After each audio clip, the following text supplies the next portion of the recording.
hungry generation, never intended it to be what it is today. And he would expose us to the supernatural. We were young. He would prophesy into our lives that God will use us and we will go into the nations and preach the gospel.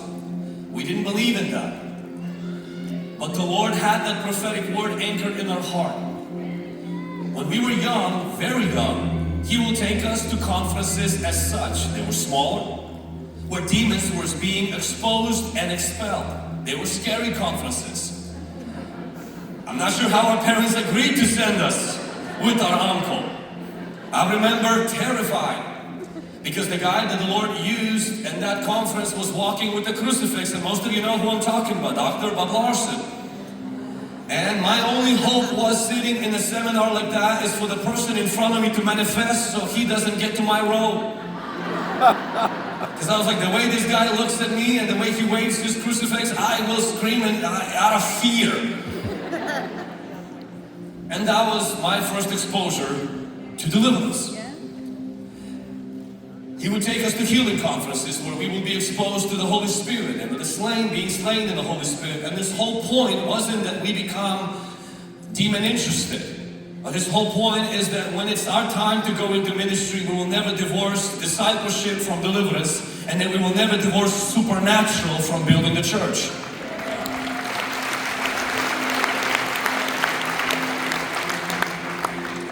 Sometime later, I got exposed to pornography. The first time I was exposed to pornography, I was a very young kid in Ukraine. Didn't feel anything, it was black and white. I just thought women didn't have clothes. Okay, so what? Came to the United States, about 6 months into it, I got exposed and I felt something entered me.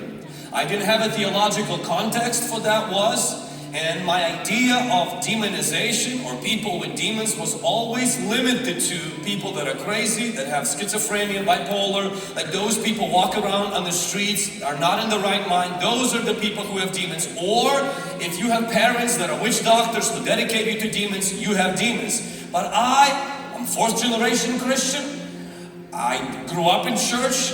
That's just not for me. Every month I would battle with pornography. Now mind you, my phone wasn't smart at the time. So I didn't have a smartphone. I had a dumb phone. We had no internet in our house. There was no OnlyFans. There was no pornography accessible. Yet once a month, in spite of my discipline, I would find myself looking at pornography. I ran to my pastor and I would tell him, confess him, he would pray for me. And at one time, pastor said something that stuck with me. He said, in our family line, there is a spirit of lust. And here I am confessing him, my falling. He prays for me and he says, we need to be careful because this spirit is hunting our bloodline. And I said, why do I need to know? I'm a teenager. I don't need to know a spirit hunting our bloodline. But it always stuck with me. A few years later goes by, and I applied discipline. I would have never thought that my problem was spiritual. I thought my problem was like a problem with every teenager. You just need to control your eyes, set filters, and discipline yourself. I applied fasting and all of this stuff, but problem got more intense. Until eventually, there came a revelation that I have a spiritual problem. Now, I didn't go for deliverance. I went for a 7-day water fast. During this water fast, I renounced every open door. I felt the open door where first time I was exposed to pornography. The second time I was exposed to pornography, I renounced it. Didn't puke, throw up, yell, shout. None of that happened to me. I felt a release, like a relief that took place. Felt lighter. Of course, I was also fasting for 7 days, so that could explain why I felt lighter. Right. But after those 7 days, one thing was different. Where I would fall into porn once a month. Now the temptation was there, but that thing that inside of me craved for it wasn't there anymore. I was able to say no. And I lived for the glory of God, walking in that freedom.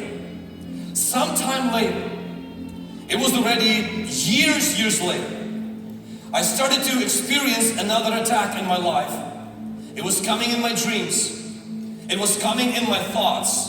And the same craving I experienced for lust for pornography, I started to feel exactly the same thing. And at first I said, what's going on? I applied some fasting, applied some prayer, and I remember having a thought.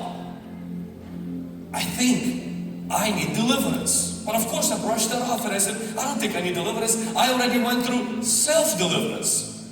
I was already married, so I told my wife, I said, do you think I have a demon? My wife said, and when your wife says no, does not say no, and I told her everything that I was experiencing, she said, I said, that's not reassuring. But I brushed it off. I was like, it's not as severe.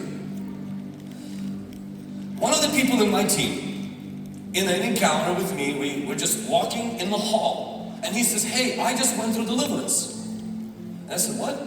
What do you mean you went through deliverance? He's a military man, he's in our team right now, he's here. And I said, what do you mean you went through deliverance? He says, yeah, I finished these classes and this minister was offering a deliverance session and I went through it. And he said, it's interesting. When I was involved in the military and I was doing the killing for the government, he said the demon confessed, the demon enjoyed doing that, and he went on. The moment he's sharing that, I'm feeling nauseous. And I'm about to throw up. I'm like, oh, that's weird. I said, well, thank you for sharing that. I lived that night with this thought, you need to be delivered.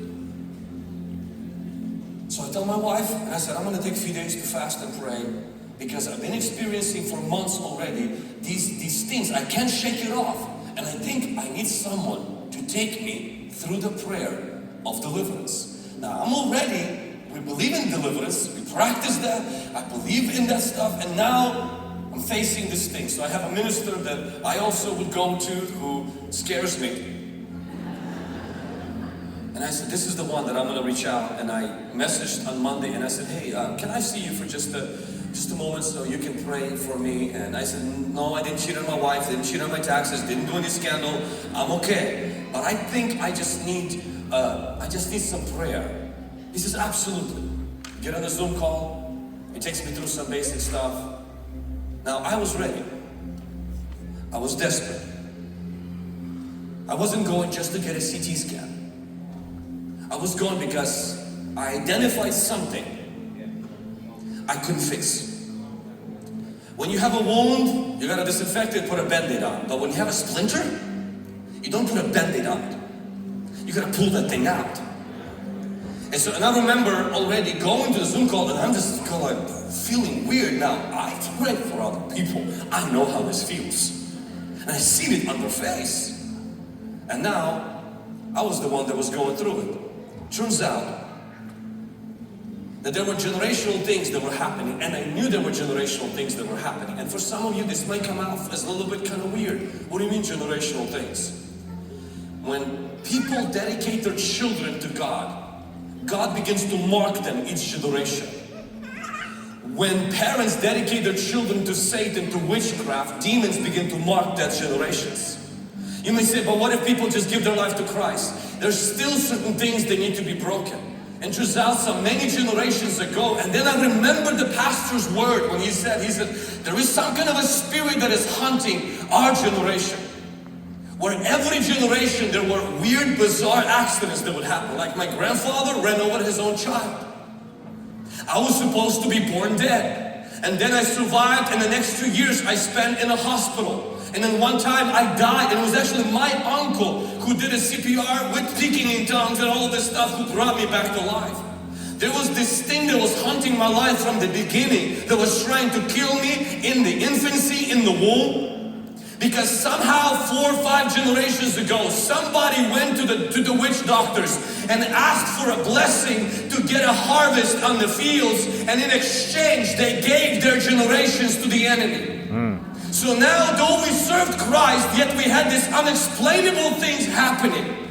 And what I was fighting is I was fighting the spirit of lust. But in reality, lust was just running errands for the spirit of death. It was running errands for Leviathan. And somebody who was ruling and pulling the strings in my life, here I am fighting the baby demons. But there was this boss thing that was controlling that generation. Wow. And I remember when that demon manifested. Yeah, and it spoke through me. And then something began to happen and it finally made sense. It's almost like a curtain got pulled away. And I experienced that when that thing came out. Not only I felt lighter, it was a shift that took place in my dreams, a shift that took place in my mind, a shift that took place in my spiritual walk. Now, I'm not the only one that experienced that. Hundreds of people experienced that. Millions of people throughout the history of Christian faith experienced that. We're not doing deliverance because I got delivered. We're doing deliverance because Jesus delivers the captives. We're doing deliverance because Jesus still sets the captives free. But I don't want to stand here today and pretend and talk about something I read in the book or because it's sensational, because it somehow makes us feel powerful. My friend, this thing changes lives. I've seen my own wife when we got married and the first year and a half of our marriage where she was suffering with torments, debilitating torments at night. She would wake up in screams and there was this generational curse that was on her life, and we prayed every prayer that we prayed until somebody else actually ministered to her, and that thing was broken and she would break the mental strongholds now in her mind and her life changed. So I want to share today that when you see us talking about this stuff, this is not because it's popular. This is not because it's sensational. This is because, first of all, it's a ministry of Jesus, and we do not want to domesticate dysfunction. We do not want to tolerate what Jesus came to terminate, what Jesus came to neutralize. Jesus Christ is still yesterday, today, and forever the same. So are demons. They still have